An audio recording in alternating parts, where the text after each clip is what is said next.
Mama Chona le Joseph Mbutana Molobo ke le lepolokwe le hlaba Botswana le hlaba ho ka le mau ka sebumo le hlaba le isa forong ha mafahwane a eja a e halala a re khutla hape o e eketsa motho wa wetsi. Welcome to the Journey with Mpho podcast, a sacred space for healing, love, and rediscovering your life purpose. Introducing your host, Mpho.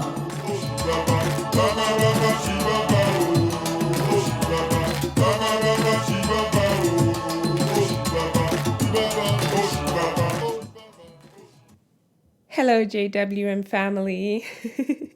How are you doing? I just got back from an 8-day vacation to the island of Maui, and I'm excited to be back on the mic and have some structure. It was nice to loosen up, but I really enjoy structure more than I do no structure. Okay, so I went on vacation, and the intention was to relax, rejuvenate, and revitalize. However, things didn't go as planned, so instead, I feel tired, fulfilled, and happy. My vacation was a combination of touristy activities and spending time with family. Which reminds me, this is the perfect opportunity to wish my in-laws a happy 40th anniversary. In this day and age where not many people live to be 40, I am grateful to have you both as a wonderful example of how to create a blissful marriage life. Here's to many more years of storming the castle. In the near future, I'm looking forward to inviting my in-laws as guests on the show. I have a feeling myself and you as the audience could benefit from a discussion about what it was like dating in the 1980s, how 40 years has impacted their marriage, and how they overcome 21st century relationship challenges. Be on the lookout for this episode in the near future. Let's dive into today's episode.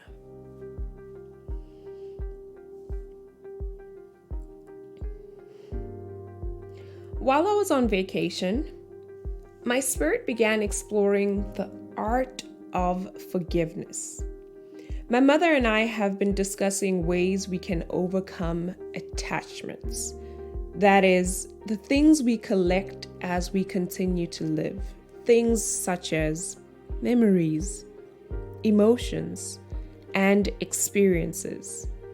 My mother and I are coming to the realization that in order to experience life in its fullness and depth, one has to decrease and or neutralize all attachments and continue to explore or exercise the art of surrendering. Oftentimes, the fear we experience is directly related to our need for control, to control other people, situations, and outcomes. We suffer not because there is no God. We suffer because we have attached to our abilities, therefore neglecting the importance of surrendering to God. This is a good one, guys. How many times have you gone, well, I've got it under control. I don't need to pray about it. We often use prayer and surrendering as a last resort. Like it's never our first option, but it's like, okay, things are getting really bad. Maybe I should pray. Maybe God will answer. Maybe there is no God. And if God doesn't answer, then maybe he's not there. It's that attachment to our ability that prevents us from fully surrendering to God. I say God because even though I identify as spiritual, I still believe in the existence of a higher power. Now, how is forgiveness connected to attachments and surrendering? My guides have been teaching me that forgiveness, or lack thereof, is the largest part of attachments. I battled to understand this explanation because I consider myself a freely forgiving individual. Earlier on in life, I heard the quote, "Forgiveness is not about the other person. It's about taking your own hands off your throat." And I decided not only would I freely forgive, but I would prioritize the memories of people's goodness over the bad memories. Hence, when I received this message, I was like, well, Spirit, I hear this message, but I don't think it's meant for me. But then my guides encouraged me to reflect deeper, and that's when I discovered the truth. The discussion is not about lack of forgiveness, but rather how there is an art to forgiving. How many times have you claimed to have forgiven someone only to tell someone else about the incident or issue? Have you ever offered forgiveness to those who were unaware that they had wronged you? Have you ever said, "I forgive, but I will never forget"? Are there people you have stopped talking to but don't even remember what had upset you initially? The evidence in our nature to forgive lies in the narratives we tell ourselves and others about our life experiences. Yes, you have forgiven, but have you let go? Has your forgiveness granted you any peace? This is the art of forgiveness.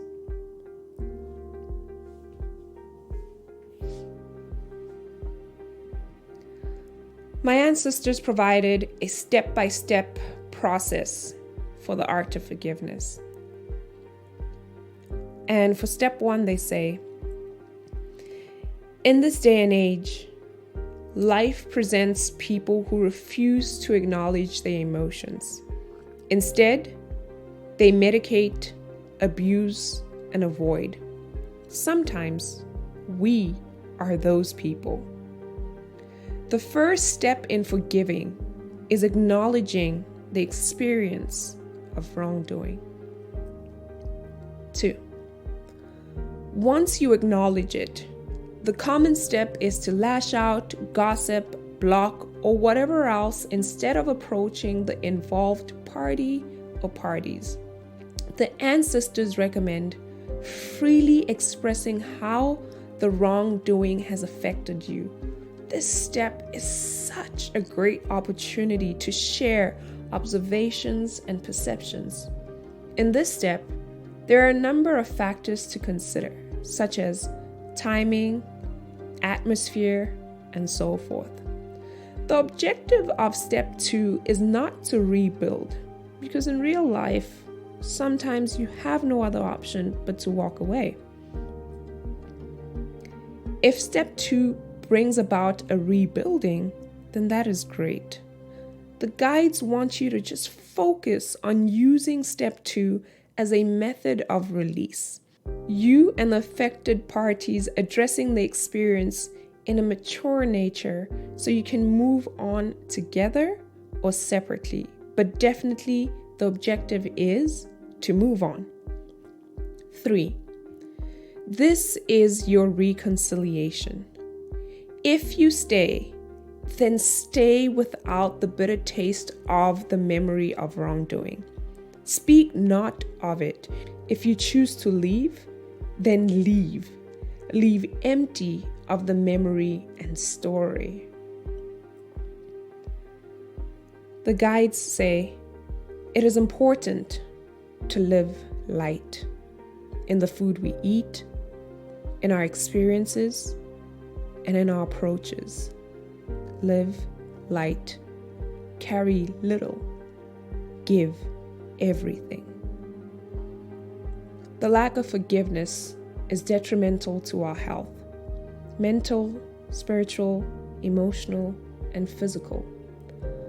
Our attachments store themselves in our various bodies and have the potential to produce ailments, life-threatening ailments. Forgiveness is not about the other person. It is about taking your hands off your own throat. This is the other chapter of healing. I myself thought I was great when it comes to freely forgiving, but looking at the narratives and attachments I have carried around for years, there is plenty of room to let go, surrender, and detach. I want to encourage you. Let's try this art of forgiveness together. Over the next few months, listen to how you speak about yourself and other people. Evaluate the narratives and explore ways to unburden your life through the art of forgiveness. Release. Really let go and pursue life on the lighter side. I hope you can truly take this message for yourself and share it with others. As always, I am here to connect with you, so share your journey with me via email, journeywithmpho@gmail.com, and I would really appreciate it if you took 10 minutes out of your day to rate and review the show on Apple Podcasts. Also, follow us on Instagram and Twitter @journeywithmpho. Before I conclude today's episode, my vacation to the island of Maui made me realize how the pandemic has affected the lives of individuals and businesses on the islands. I realized it's one thing to tell people that things are going to be okay, and it's another to do something about it. Hence, I would like to invite small business owners in Hawaii to contact us for free advertising opportunities on the podcast. Initially, I was skeptical about inserting commercials into the episodes, but when it's for a good cause, I'm encouraged and determined. So, if you are a small business owner, registered or not, or know someone who is, kindly email us using the show's email address. That's journeywithmpho@gmail.com. Include your business information and we will contact you to discuss the opportunity. As the pandemic continues to affect various parts of our lives and our communities, let's use this time to build one another. Thank you so much for tuning in, Journey with Mpho family. See you in the next episode. Until then, maholo kwe, ke o taba, re buile. Aloha.